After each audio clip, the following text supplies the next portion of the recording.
Hi everyone, today we are going to do this story.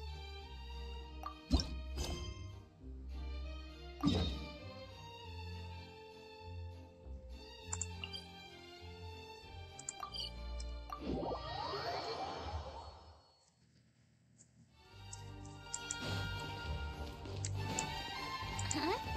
Do you also see Navia and Clorinde over there? They look like they might have run into some kind of trouble. Let's go check out what's going on!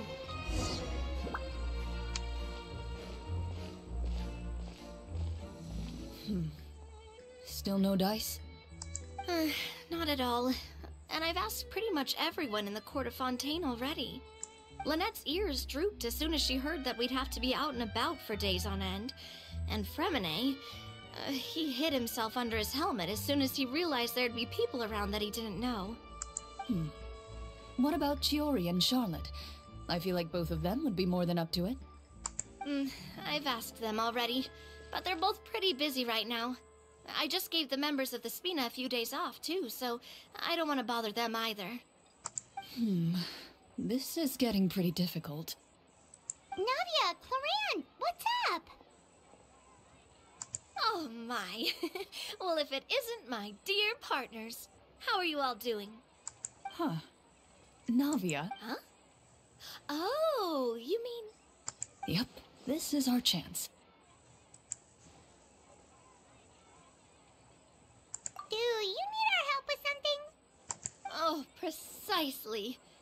My dear partners, we've got a huge problem right now that only you can solve. Whoa, for real? Absolutely. We've already exhausted all our other options. Traveler, Paimon, would you join us and play Marechaussee Hunter Judgment Day? Marechaussee what now? It's a new game script by the Tabletop Troupe, a local roleplay adventure club. Ever heard of the Tabletop Troupe? They put out games that allow you to participate in a story and roleplay characters with your friends. Oh, I've loved their stuff ever since I was a kid. That sounds super interesting.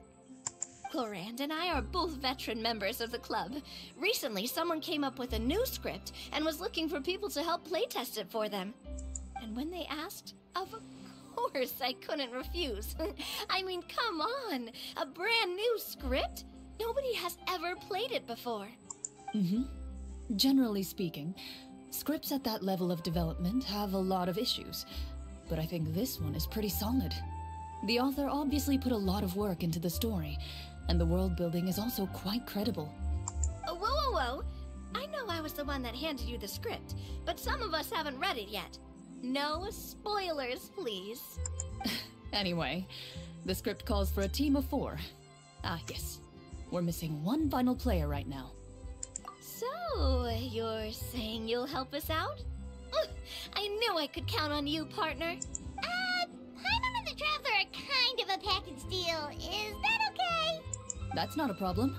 I'll adjust the pace based on the actual number of players, and ensure that everyone has a good time. Well, Traveler, what do you think? Wanna play? Paimon will follow your lead. Well, that solves our problem. You have our thanks. Woohoo! I'll go grab the script manager from the club right away. The script manager? Didn't you just say that you gave Clorinde the script? The club introduced a completely new kind of gameplay for this script. In this iteration, the Game Master's version of the script is incomplete. The script manager provides the next part of the script only after players have completed the current list of objectives. On top of that, in order to increase player immersion, the club has created some of the story's sets and scenes in real life. We'll only know where we should go once the script manager reveals the starting location. Wow, you're right. Whoever wrote this script really did put in a lot of work. And it's got a real healthy amount of suspense, right? I mean, even the GM doesn't know how the story will end. I look forward to experiencing it with you all. Why don't you go meet up with the others first? They should all be waiting at Chioria Boutique. I'll come over with the script manager as soon as I find them. Sounds good. Remember to always watch where you're going, and don't rush. You say that like I'm 6 years old or something. Let me think. What kind of character should I play this time? I just hope you'll pick up some useful skills this time. Oh, and stop trying to persuade every animal you come across.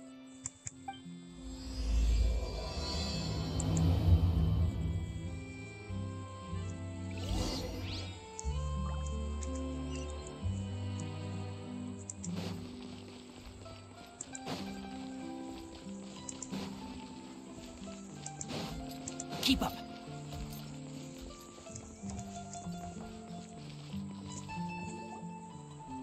Oh, sorry to keep you waiting. Ah, you're back! Huh? And you've got the Traveler and Paimon with you too! What a pleasant surprise. I assume you'll be joining us for the game then? Linny, Farina! Paimon didn't know you were playing too. Are you also members of the tabletop troupe? I'm more of a casual member if anything. I haven't taken part in many formal club activities. Lynette Fremine and I play something similar at the Hotel Bouffe Tété sometimes, but I'm usually the GM. Still, I'm sure it'll be fun being a player for the first time. I'm looking forward to it.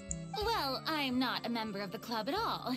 Clorinde simply woke me up first thing this morning, said there was a good script worth experiencing, and asked if I wanted in. If you're interested, I can give you a referral. That should give you a 40% discount on membership fees. I think I'll wait to see how this experience plays out first, especially when it comes to the quality of the script. If it's sufficiently fun, then I'll join. Do you participate in a lot of tabletop troupe activities, Clorinde? You could say that. She's actually one of the few senior game masters of the troupe. Ah, right. I knew about that even when she was still my subordinate. It's nothing. Really, just a small hobby of mine. Wow.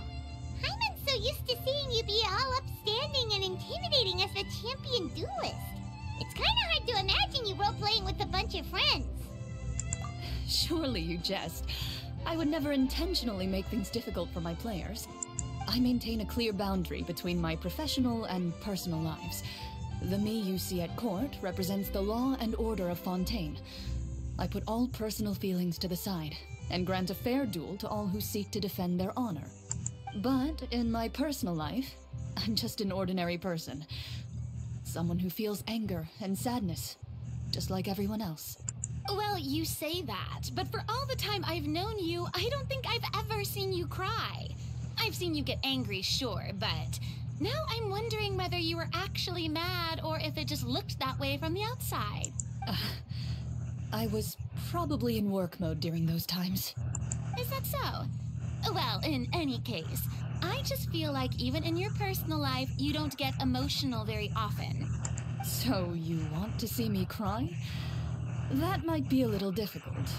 A show of anger, though, that might be something I could accomplish.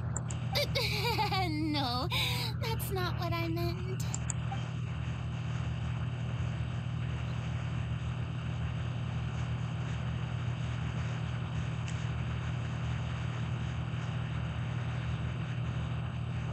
Ah, I'm back! Here, allow me to introduce you to the script manager, Mr. Florian. Pleasure to meet you all. Hello. Wait, are you a champion duelist too, Mr. Florian? Oh, no. This is just the costume provided by the club. I occasionally play a few of the roles in my scripts. That sounds like a lot of work. It's nothing. It's the least we can do to give the players a more immersive experience. Anyway, allow me to give you a brief introduction of the script. This script was adapted from the real history of the Marechaussee Hunters. You all will play the role of hunters from a bygone era and resolve a series of events unfolding in the capital. Paimon's not super familiar with the history of the Marechaussee Hunters. Is that a problem? Oh, no problem at all. I can give you a brief rundown. So, basically, Marechaussee Hunters were people who dedicated themselves to hunting monsters and protecting the city by using a special swordsmanship technique passed down over generations. Their story can be traced back to the ancient Remurian dynasty, as well as the first hunter, Cassiodor. But I'll leave the finer details for you to seek out and discover later. Mm-hmm. And I'll provide additional commentary as the story progresses. In that case, brave hunters, Are you ready to set out on an unknown adventure? Whoa, just one sentence and it's like we're in the story already! Aha, I see many a determined gaze before me. Very well, head over to this location and begin your heroic journey. So, as we follow the story, it leads us to specific scenes? Ooh, sounds pretty innovative. What does the message in the envelope say? It's the exact location of the scene, as well as the formal permission to use the venue. Huh, seems like they have everything prepared. Please check all your belongings, everyone, and make sure you haven't forgotten anything. Once you're ready, please follow me to the designated location. Sounds good! Hunter Squad, move out!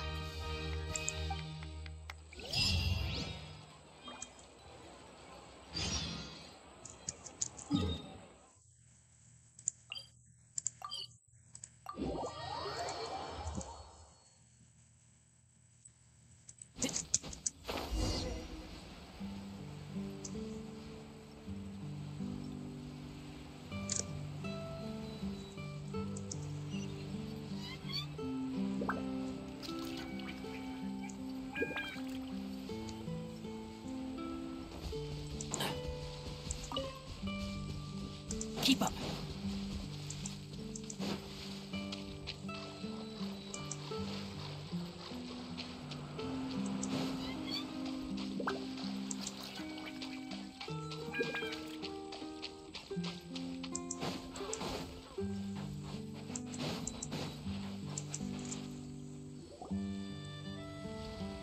Whoa, they really have thought of everything.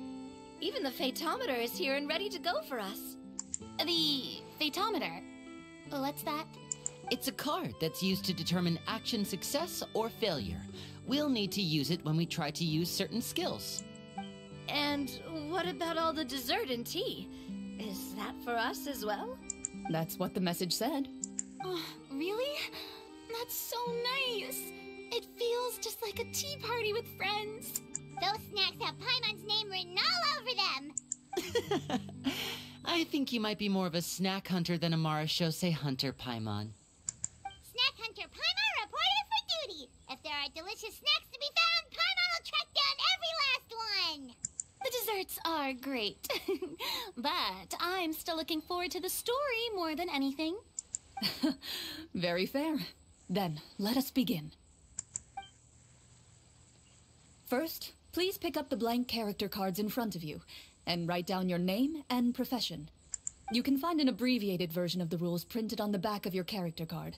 If you have any questions, feel free to ask me. In this story, everyone is a Marachose hunter. To reflect this, the club has prepared a small badge for everyone. Ooh, nice! As hunters, you have proficiency in swordsmanship and fighting by default, so there's no need to allocate any additional skill points to those areas. Swordsmanship? So there's a fighting part to all of this? Paimon's not sure she can do all that on her own. Maybe Paimon can just stick with you? Why don't you share a character card then? The Traveler will be the Marachose hunter, and you can be his little floating assistant. Huh, kinda like in real life. So, for the name, do I fill it out with the name of my character? Yep, it can be any name you like. You can use your real name too if you want. I do that whenever I get too lazy to think of a new name. Oh, so it would be like experiencing a different life, but still as yourself. That's not a bad idea. In that case, I think I'll continue to use the name Linny then. Next up is the skill sheet. You have a limited amount of skill points that you can use to learn a number of skills. The more points you invest in a particular skill, the easier it will be to pass associated checks. I'll take persuasion and investigation. Those are must-haves when it comes to missions like these. Oh, those skills sound like they'd be useful for gathering intelligence! Good idea, Navia! Just as expected of a veteran player. So should we also take those skills then? Not necessarily. Since we're working together as a team, we could leave the negotiations to Navia and use our skill points to pick up other useful skills.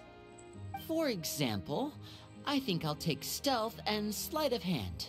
That will give us more options if we run into any situations we can't negotiate our way out of. Oh, interesting. I wasn't thinking about it like that. I suppose it's not so different from an acting troupe. Everyone has their own role to play. Let me see. I'll take arts and performance. I'm not quite sure what use they'll be, but I'm not as knowledgeable about the other skills, and I'm not too confident I'd be able to roleplay them well. Well, that leaves us. What do you want to learn, Traveler? Let's see. This sounds a lot like D&D, and whenever I play, I usually play healer, but I think in this situation, insight might be better. Oh, something that'll help you get a read on other people's thoughts. Sounds useful. Ooh, so you want to help people when they're injured. That's nice of you. So what do you think? Are you sure you want to learn these 2 skills? Let's see. Oh, looks like you each have enough points to choose one final skill. You've all picked such classic skills. It's fine to go a little bit out of the box, you know. Why do I get the feeling she's getting ready to cause trouble? For example, this one here. Summon. Doesn't it sound super mysterious and cool? Oh, I saw that one just now as well.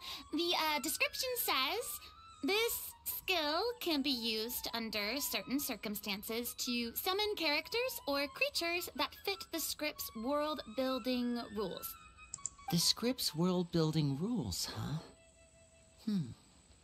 But how are we supposed to know what a Marashose hunter can summon? Oh, that's not for us to worry about, my friend. Just learn the skills that interest you, and the GM will take care of the rest. All right, you've convinced Paimon. Let's learn summon, then. Paimon can't wait to see what kind of thing shows up. Well, now that everyone's more or less finished creating their characters, we can begin. Oh no, the crab. He's magical, and he floats. Since 2 of our players are doing this for the first time, though, let me ask. Would you like to play on easy mode or authentic mode? What's the difference between the 2? Well, in role-playing games, the story sometimes changes based on the decisions of the players and the results of the Fatometer. For example, if you fail a check, that means you cannot use the target skill in that scenario. A critical failure may even result in further negative consequences. If you choose to play in authentic mode, every time you elect to use a skill, you'll need to use the Fatometer to see whether you succeed or fail, and face any consequences that may follow. If you choose easy mode instead, every check will be successful by default, and you won't have to worry about luck playing a factor.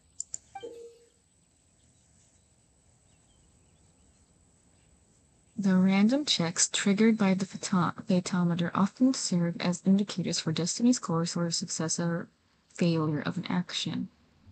Press to draw a card and get a random number between 1 and 20. If the number displayed is greater than or equal to the check's difficulty, you will pass the check. Otherwise, you will fail.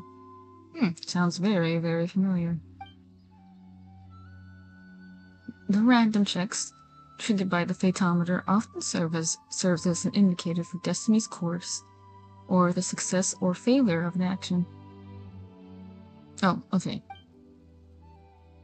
Players' role-playing and the scene in the story can sometimes affect the result of checks. Recurrent check bonuses will be added to your randomly drawn number, making it easier to pass checks. In easy mode, all checks are considered successful by default. Given that I'd like to focus on the story, I suppose I should pick easy mode.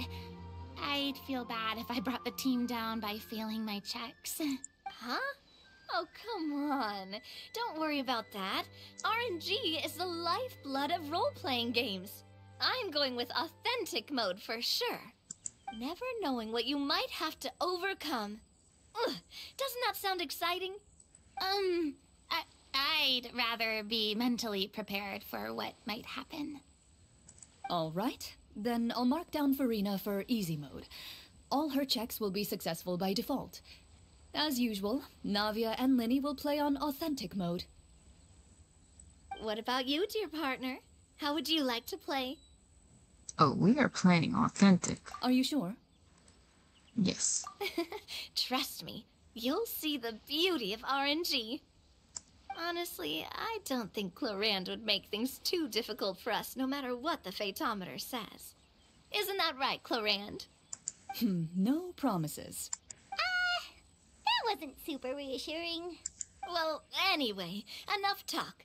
Let's get started. I want to experience at least a good chunk of the story today. Speaking of the story, why is the beginning scene on a beach? Well, that's because a long time ago, back when human civilization was still in its infancy, powerful demons and evil sorcerers ruled over the land. They created a host of monsters and sent them to slaughter all humans in existence. Soon, a group of human rebels banded together. With their swords raised, they swore to brave the darkness, and in doing so, subdue each and every monster that sought their destruction. They became known as the Marachose Hunters.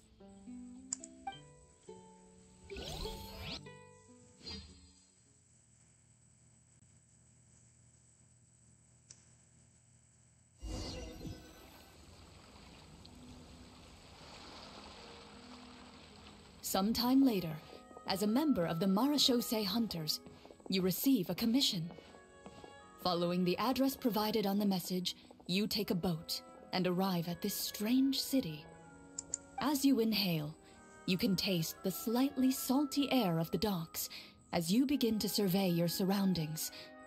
There aren't many people in the vicinity, but you do take note of a few others who, like you, seem to be sizing up this place. Your eyes meet, and you realize these people are fellow Marachose hunters, likely led to this location after receiving the same commission as you. You're all Marachose hunters too, right? Allow me to introduce she looks myself. cute. The name's Navia, monster hunter by trade and helpful neighborhood businesswoman on the side. What say you to traveling together? We can help each other out on the road. Okay, count me in. My name is Linny. I've been wandering since I was little and picked up a few less than legal tricks along the way. I was adopted by a Marachose hunter and later chose to follow in his footsteps. Is this where you introduce your character to everyone? It sounds like they've done this dozens of times. My name is Farina, and, I grew up in a noble family. I always had a strong interest in performance and the arts. Even though I'm a Marachose hunter, what I really want is to be a performing artiste. Hey, that's really cool. You can do it, Farina. That's exactly how it's done. Paimon is Paimon, a good friend and companion to this Marachose hunter right here. I've been studying medicine ever since I was a child. I want to do my part to eradicate these monsters and use what I've learned to heal others. Oh, welcome, welcome. When we face the monsters, I'll make sure to charge in front to give everyone some cover. You can take care of the healing at the back. You open your envelopes at the same time. The message to the honorable and trustworthy Marachose hunters. Our kingdom is currently facing a grave crisis. The lands outside the capital have been overtaken by monsters, and our people are being led astray by forces of wickedness. We beseech you, please help us resolve this crisis and return peace and stability to our home. Huh. The layout of this city looks super familiar. It kind of reminds Paimon of Mondstadt. The scriptwriter must have used a real-world city as a reference when coming up with the map.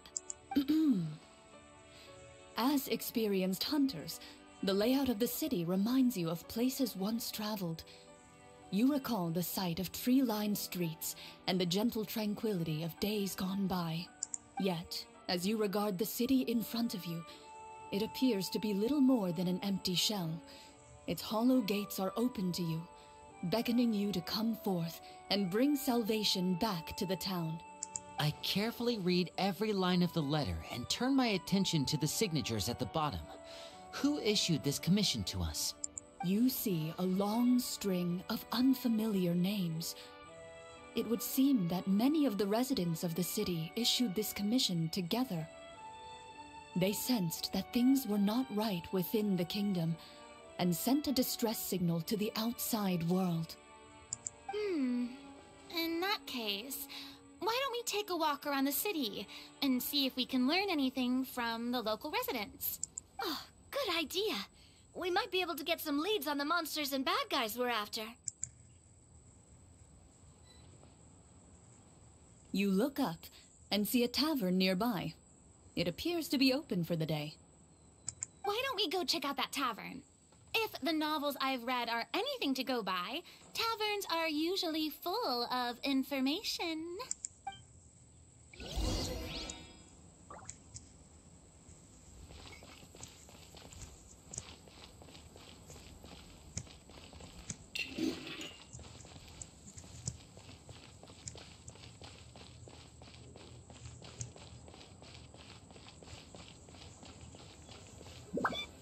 As you approach the tavern, you find a plainly dressed woman standing nearby. She appears to be rather troubled about something.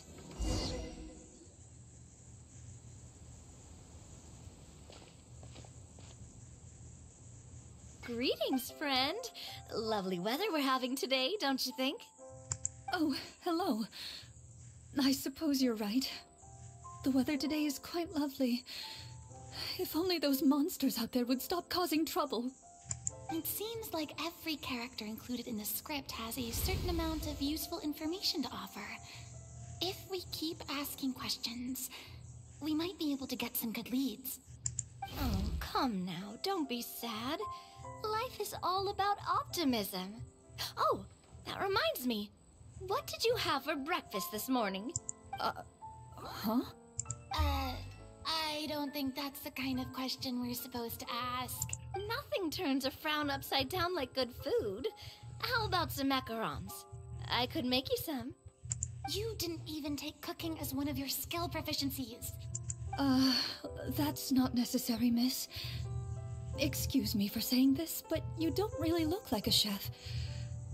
Besides, I'm not really a fan of sweets. So you're someone who barely smiles and doesn't like sweets. You're really starting to remind me of this one friend of mine. Hey! Did she just... me? Clorinde must have broke character for a second. This isn't getting us anywhere. Traveler, maybe you can think of something.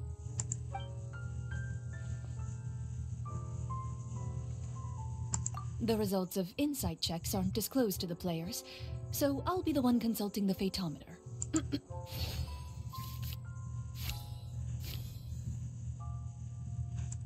You recall all the lessons you've learned in your time and begin to carefully observe the woman's mannerisms. You notice that when she's quiet, she has an empty look in her eyes, as if her thoughts have drifted to a place far, far away. And when she speaks, she often subconsciously reaches out to touch the ring on her left hand. So you noticed. That's a little embarrassing. A horde of monsters suddenly appeared near the capital recently, so all the guards were dispatched to fight them. Do you remember when those monsters appeared? I'm not completely sure. All I know is that my husband was dispatched to fight them 3 days ago. Do you know where he was sent? It all happened so fast. When we said our goodbyes, he couldn't even tell me where they were sending him. You have our thanks, friend. We'll find and defeat those monsters as soon as possible. We sincerely hope your husband will be able to return to your side soon. Oh, thank you. Don't worry. We'll find him. Just try to remain optimistic and wait for good news. We don't always get to choose what happens to us. But we do get to choose the little things, like what we eat and how we respond to the things life throws our way. I hope that one day, you too will recognize the power of something as small and inconsequential as a delicious dessert. I'll do my best. You bid farewell to the woman and continue your journey further into the city.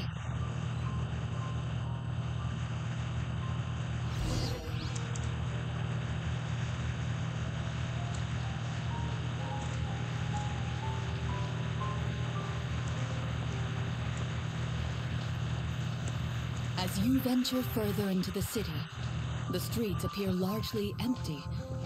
An elderly woman walks past. You see her shake her head as she puts away her wrinkled wallet. A nearby merchant folds his arms and gives you a disdainful look. You get the impression that he's someone who has long gotten used to the sight before him.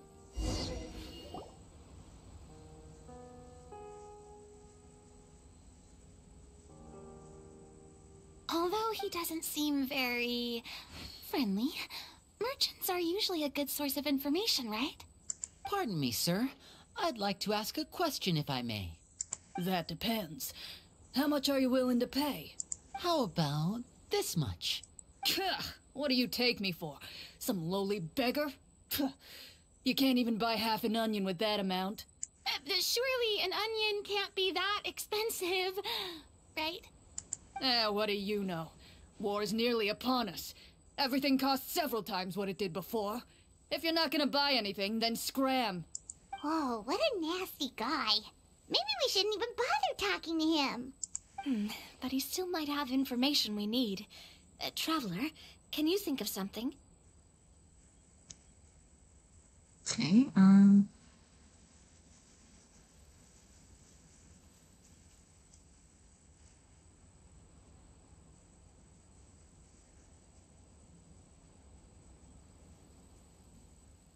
Sir, we came to this city to solve the very problem you seem to be referring to.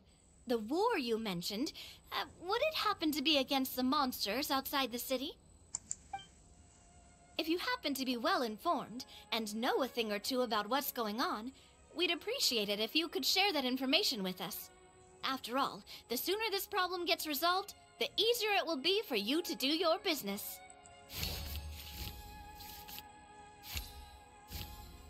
nice. Well, things are basically as you said, young lady. Those monsters are camped outside the city, and they've been destroying all our trade routes. We have limited reserves within the city, so if this continues, we're all gonna be in big trouble. Wait, you're saying no one has put a plan in place to distribute supplies or maintain order? We could all starve and those nobles in the palace wouldn't even break a sweat. Who knows? Maybe they've been in cahoots with the monsters all along. That is concerning. All right. That's all the information you need, right? Off with— You know, if you smiled a little more, you'd definitely get more business. What's that lady doing? And I bet that would make your life just a little bit sweeter. I'm not saying it's guaranteed to work. It's just a tip.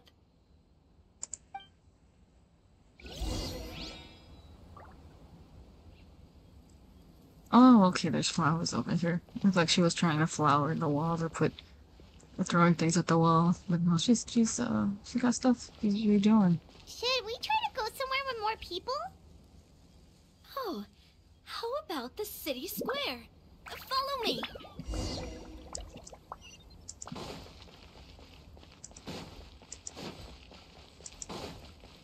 Before you lies the city's central square. You see a man with a slightly anxious look on his face, pacing back and forth, his head hanging low. He doesn't seem to notice your approach. Still immersed in his own thoughts, he shakes his head and lets out a long sigh. This guy seems promising enough. Maybe I can get some information out of him. Hello, sir. Is there anything I can do to help you? Wait, you're... I'm... Oh, dear goodness! You're a Marashose hunter! You recognize us? Ah, are you one of the people who wrote the commission letter? Yes, yes! Oh, I didn't expect you to actually come. Oh, what great news! The city is saved! What happened here? Alas, we once lived comfortable, carefree lives. This city used to be free of monsters. The first Marashose hunter, Casiodor, the Golden Hunter, he was the one who drove them back. However, monsters have once again surrounded the city. Perhaps the seal that kept them at bay has lost its power. Or perhaps an evil sorcerer has been meddling in our affairs. All I know for sure is that their return has stripped the city of any chance at peace. Are there not enough soldiers to drive them out? It's not a question of numbers. The guards simply have no idea how to deal with them. Most people my age have never even seen one of the monsters, much less been trained to fight against them. What's worse, many of us don't even know the history of the Marashose hunters anymore.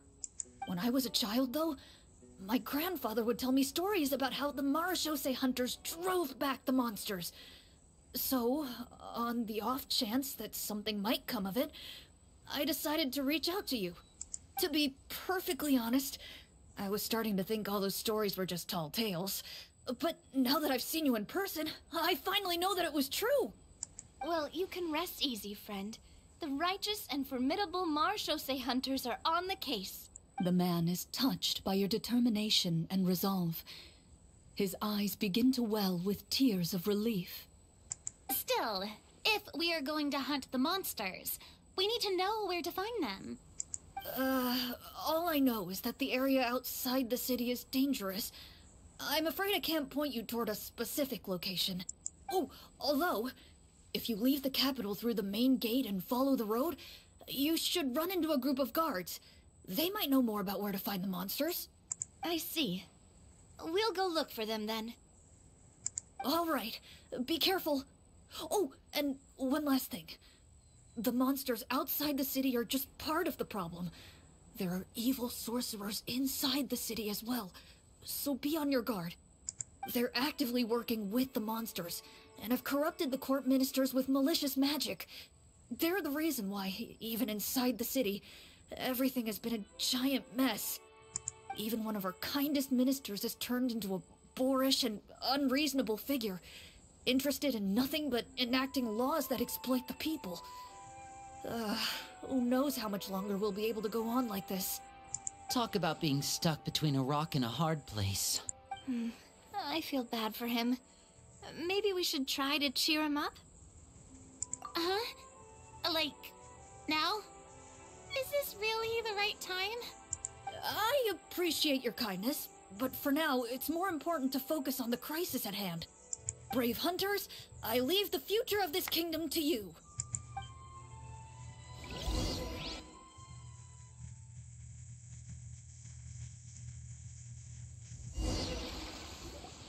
If I understood correctly, there are currently 2 problems in the kingdom that need solving, right? Exactly. We need to defeat the monsters outside the city and take down the evil sorcerer stirring up trouble from within. But which problem should we tackle first? I say split the party. Well, this seems like a good moment for a break. Take some time and discuss what you want to do. Let me know when you've made your decision. I really didn't expect the people in the city to keep us at arm's length like that. I totally thought the hunters would be treated like heroes. Well, Clorinde said the script took cues from the real history of Fontaine, right? Maybe the real-life Marashose hunters were also treated like that. I wouldn't say it's a perfect representation of history, but there are definitely some similarities. Would you like to hear more about it? Sure. As long as it doesn't spoil anything in the script. You brought up bits and pieces of the hunter's history before, but it was all in passing. Paimon wants to know too. The hunters were super powerful, right? Were they all from a special line of supernatural beings or something? Kind of like the yokai in Inazuma? No. All Marashose hunters were ordinary mortal fighters. The only thing that set them apart were the special sword techniques passed down over the centuries. Huh? So you mean anyone could become a Marashose hunter? In theory, yes. All you would need to do is survive the rigorous training and master the swordsmanship techniques required to fight the monsters. Still, most people dropped out at the early stages, and others called it quits the minute they saw a monster in person. To become a hunter, you must be strong in both body and mind. What kind of monsters did the hunters fight exactly? Oh, and the evil sorcerer the script mentions. Did they exist in real life too? The land of Fontaine once played host to an ancient dynasty known as Remuria. After that dynasty fell, monsters began to appear, intent on obstructing humans from establishing a new social order. One of the ancient sorcerers of Remuria used his power to assemble a formidable army of golems.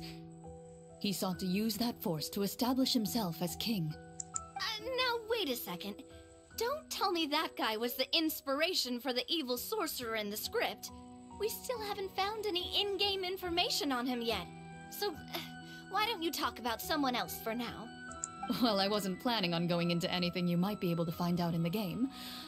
But if you want me to talk about something else, then... how about Casiodor, the Golden Hunter? Or Egeria, the ex-Hydro Archon? Wait, but those people are all from a super long time ago. Where did you learn all this, Clorinde? From my master. Huh. By master, you mean Miss Petronia? Is someone you know? Absolutely. Miss Petronia and my father were good friends. Back in the day, she would often bring Clorinde over to play, but then... Let's not get off topic. Anyway, back to what I was saying. Responding to Egeria's call, a number of warriors followed Casiodor into battle against the monsters. This group of warriors, under Casiodor's leadership, became known as the Marashose Hunters. Yet, as Fontaine entered an era of peace, their work gradually became obsolete. The Marashose Phantom, originally an association made up of hunters, eventually came to be predominantly comprised of Melusines. Ah, I see. That explains why most of the people in the script have forgotten the hunters or think of them as nothing more than a legend. Is that really a bad thing, though? It can get tough always being the one shouldering everyone's expectations. Depends on who you ask, I suppose. If the name of the organization no longer commands respect, investigative work is bound to suffer. Speaking of investigations, which problem should we tackle first? Monsters or evil sorcerer? I vote monsters. That's the main duty of the hunters, right? We can come back to the sorcerer later. Well said, Miss Farina. Plus, if the sorcerers really are the masterminds behind this whole thing, defeating the monsters could give us some clues on their intentions as well. What about you, partner? What do you think? It's decided then. I was peer pressured. All right. After some discussion, you decide to turn around and head out of the city.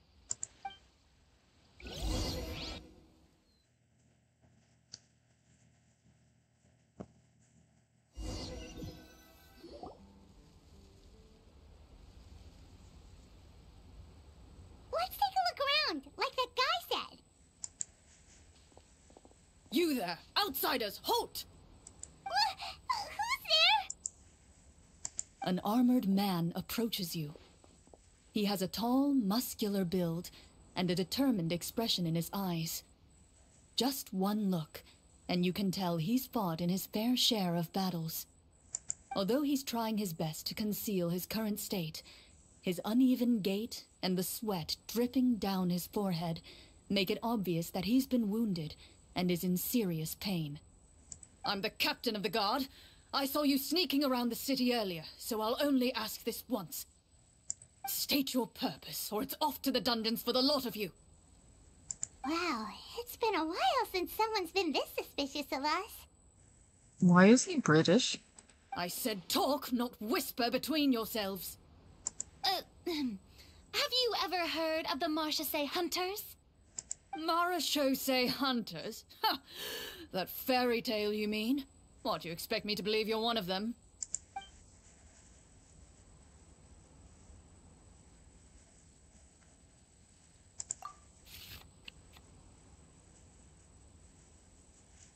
Okay, 8. Let's see.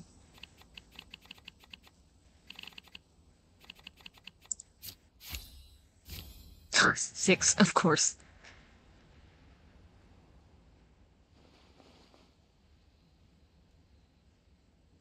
With some suspicion, the captain allows you to survey his condition after you announce yourself as a trained doctor. Unfortunately, you're unable to adequately assess the source of his injury, much less come up with a way to relieve his pain. That sounds about right. Exactly what happens in game. I'm sorry. My skills are a little rusty. Well, this is no ordinary wound. It was inflicted by a monster. Now tell me, are you truly a Marachose hunter? He regards you with suspicion for quite some time, before shaking his head. Perhaps he's finally accepted that you're here to help. Sir, we were indeed in the city earlier, but our purpose was only to gather information on the monsters. We're here to help this city and all the people within it. Your guards are still fighting the monsters as we speak. They could be seriously wounded and in grave need of support. You need all the help you can get.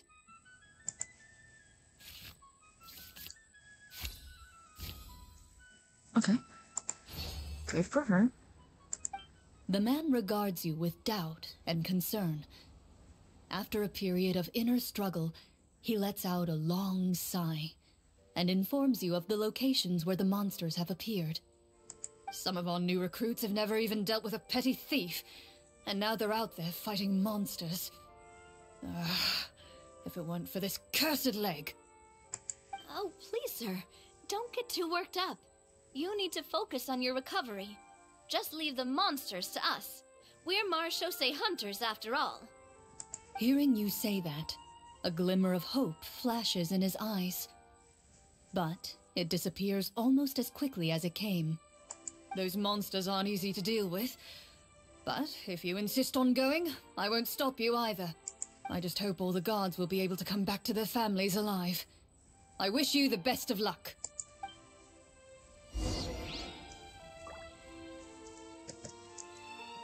Based on what the captain said, the monster should be right up ahead. Let's go. Hopefully we're not too late.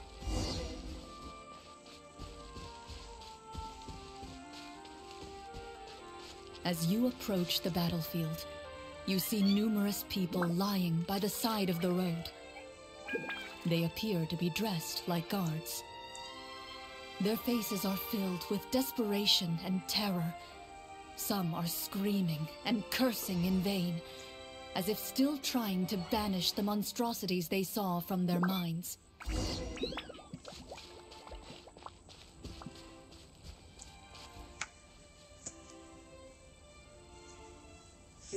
He's just sleeping.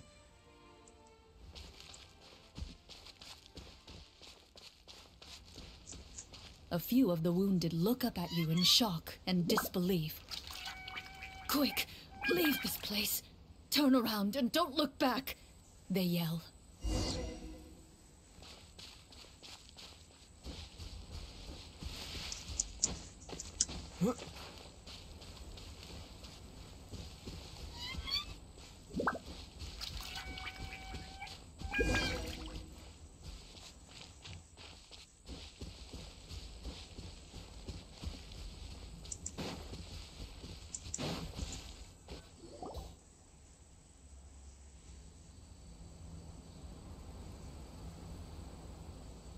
This is the place he mentioned, right?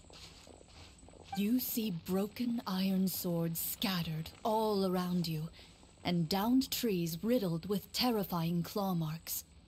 All the signs point to one thing. A truly devastating battle just took place here. Be on your guard, everyone. The monsters might still be around. Before you can finish your sentence, you hear rustling sounds from the surrounding bushes. The monsters have emerged. They close in on you without fear.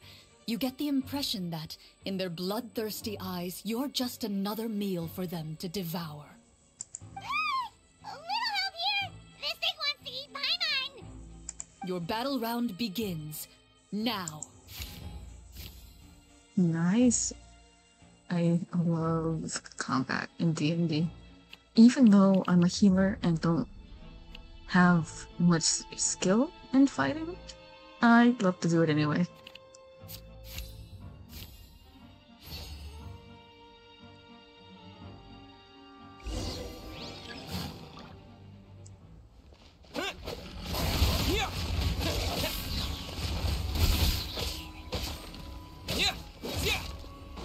Okay, so my Traveler doesn't have anything good. I took away all of his, basically everything. Strike a pose! Step right up. The next battle round begins now.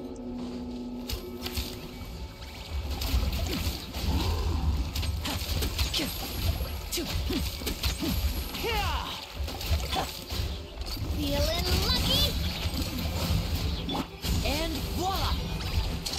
A round of applause!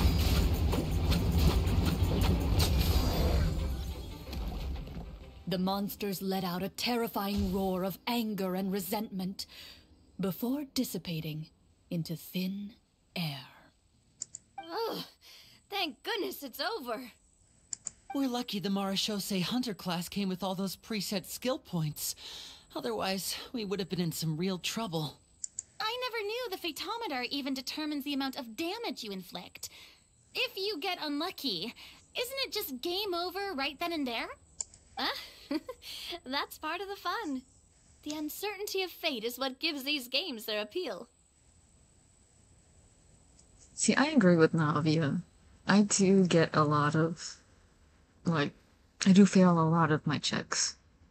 But, you know, I'm just there to have fun, and whatever weird thing happens, it happens, and just gotta roll with it. Just as you begin to celebrate your victory, a suspicious lump on the ground catches your attention. A suspicious lump? Wait, could it be the thing that appears after every battle?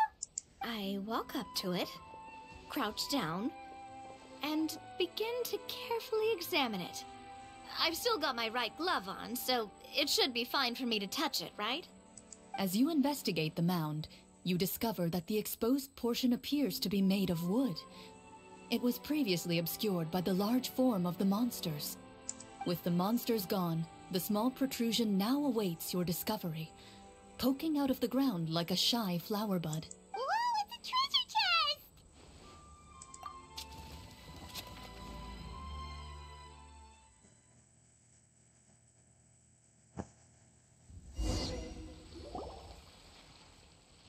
With everyone's help, you successfully excavate the wooden chest from the ground. Even without opening it, you can tell from the mora and jewels scattered around the chest that it must contain quite the fortune. Makes sense. We worked hard for this. Let's open it and we can share what's inside. I can understand your excitement, Paimon, but think about it. Doesn't it seem like there are people out there who need this treasure more than us? Yeah. Think about all the people suffering in the capital. Or all those guards who got hurt fighting the monsters. Wouldn't it be better if we gave the treasure to them? I've never thought about doing that in any game that I've played, but now that they are, you know, discussing it, I'm starting to think that might be a good option for certain events that may happen. Wait, is that how it works? Paimon thought since we were the ones to dig it up, we could just take it for ourselves. Well, let's put it this way. Any decision you make during a role-playing game can impact the future course of the story. But would the people really believe us? It's hard enough for us to prove we're Marshose hunters. What if they think we procured the treasure illegally? They might get even more suspicious of us. That's definitely something we should consider. Maybe we can come up with an explanation in advance. Well, if donating it could cause that much trouble, why don't we use it to buy some gear and fill up on good food? Then we'll be ready to fight even more bad guys. Looks like you're facing a difficult choice once again. Well, it's getting late. Why don't we call it a day for now? Wow, where did the time go? I'm not sure if it's because I'm having so much fun with you all, or because the story is particularly enticing, but I feel like I could almost keep going. Here, here. Ooh, how about we play through the night? I'm not sure I'll have enough energy for that. Yeah, that won't work for me either. Lynette will give me an earful if I get home too late. I understand how you feel, Navia, but we have to change venues for the next part of the story anyway. Huh? Another location? Mm-hmm. There's a special note for the GM at the end of this section that says to proceed to an indoor set for the next part of the script. Whoa, they really pulled out all the stops for this new script. Well, even if we end the game for the day, we can still stay a little longer and hear Clorinde finish her story, right? Paimon wants to hear more about the history of the Hunters. Something tells me you just want to finish the free desserts before we break for the day. That's just a coincidence, okay? Besides, to Paimon, not finishing free food feels even worse than having to buy her own. And anyway, Paimon really does want to hear more about Clorinde's master. Well,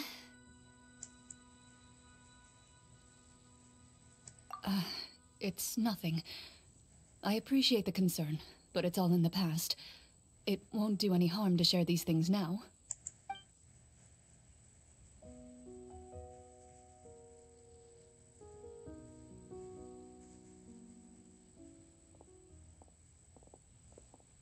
My earliest memories are of living with Master. According to her, she saved me from certain people of ill repute. My birth parents had left me behind some time before that. what a heavy beginning for a life story.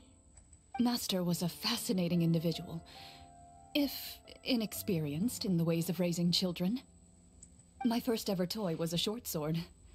Although I suppose it wasn't so much a toy as something Master removed from her waist and handed to a noisy child in need of distraction. Oh wait, so she handed an actual sword to a child? Isn't that dangerous? Did you hurt yourself? Of course I did. I cut my palm and bled quite a lot. But Master was not concerned. She just stood there and casually lectured me about it. See? That's what you get for not holding the sword properly, she told me. She then crouched down next to me and said, "Give me your hand. I'll teach you to bandage this wound.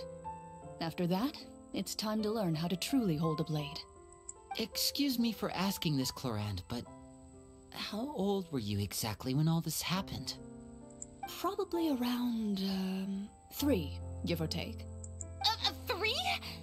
Isn't that when most kids are still struggling to hold a fork? As I said, Master was rather inexperienced in the ways of raising children. She believed trial and error was the best way to teach a child what they're capable of. I'm not so sure this is a question of experience. I didn't see anything wrong with her ways at the time. And anyway, children don't get to choose how they're raised. Oh, she did bring me back a pet from Liyue once. It was a Geovishap hatchling. A Geovishap hatchling? For a pet? That seems even more dangerous. What she said was this: make sure to get along, you two. If you really can't agree on something, just settle it with a fight. Whoever loses is the real pet. And how old were you when this happened? 5. Well, did you win? No, I lost. So you're saying you actually became the Geovishap's pet? Yes, but only for a week. By the end of that week, I defeated it in combat, and we've shared a cordial relationship ever since. That really doesn't sound like the kind of childhood someone should have. Later on, I gradually understood that Master most likely didn't know any other way to raise a child.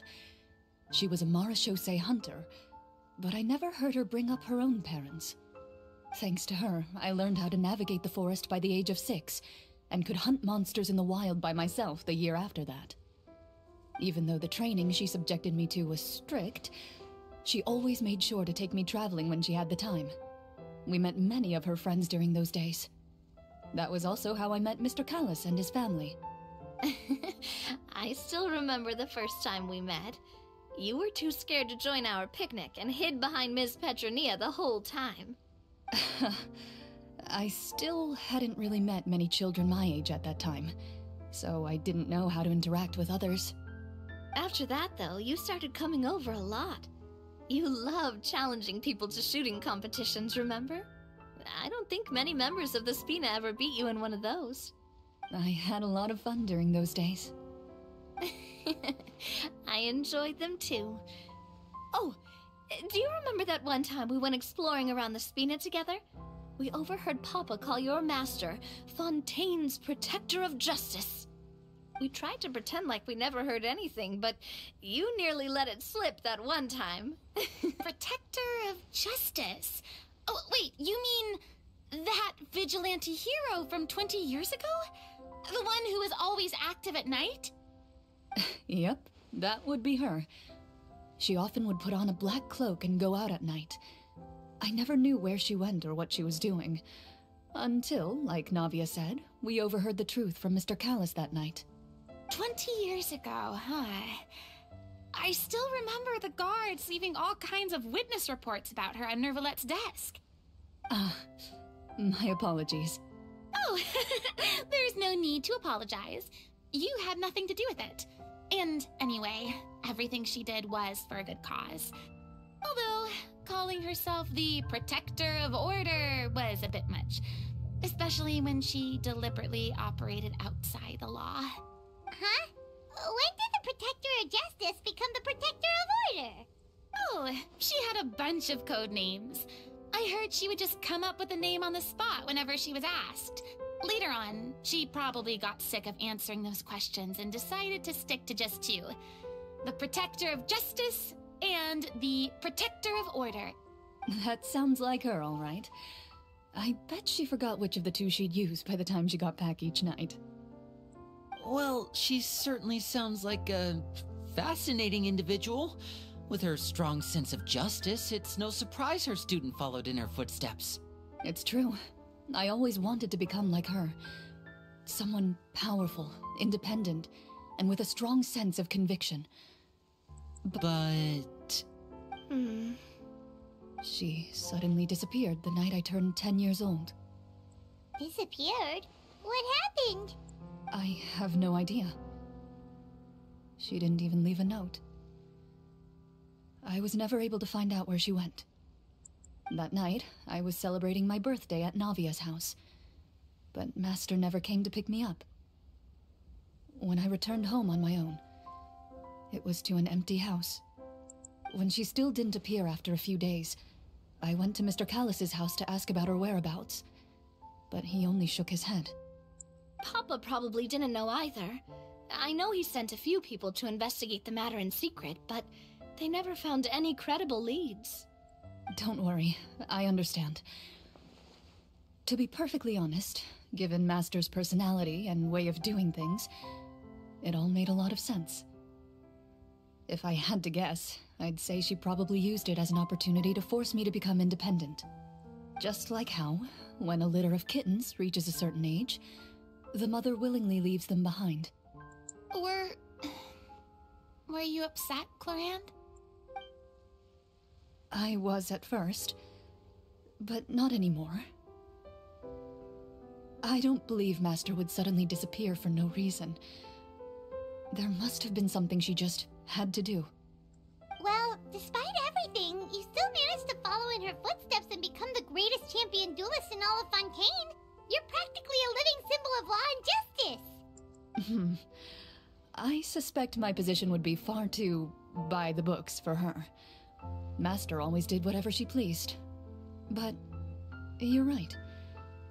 I suppose I do take after her in some ways. Who knew Clorinde had such an interesting past? I never had the chance to ask her about it before. And I wonder...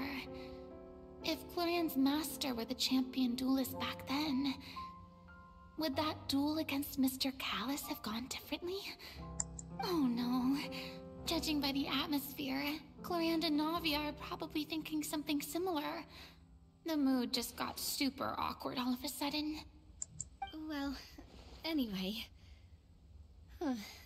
Would you look at the time? It's getting dark, so we should probably call it a day for real this time.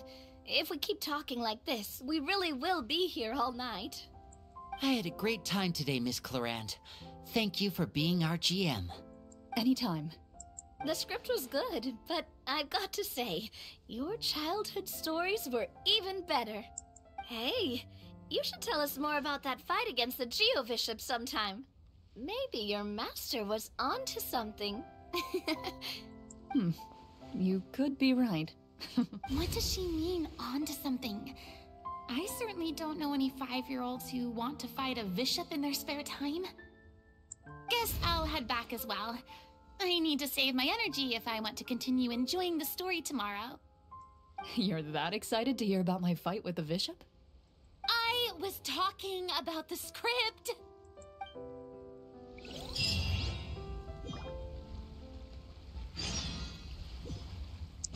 8 to 10.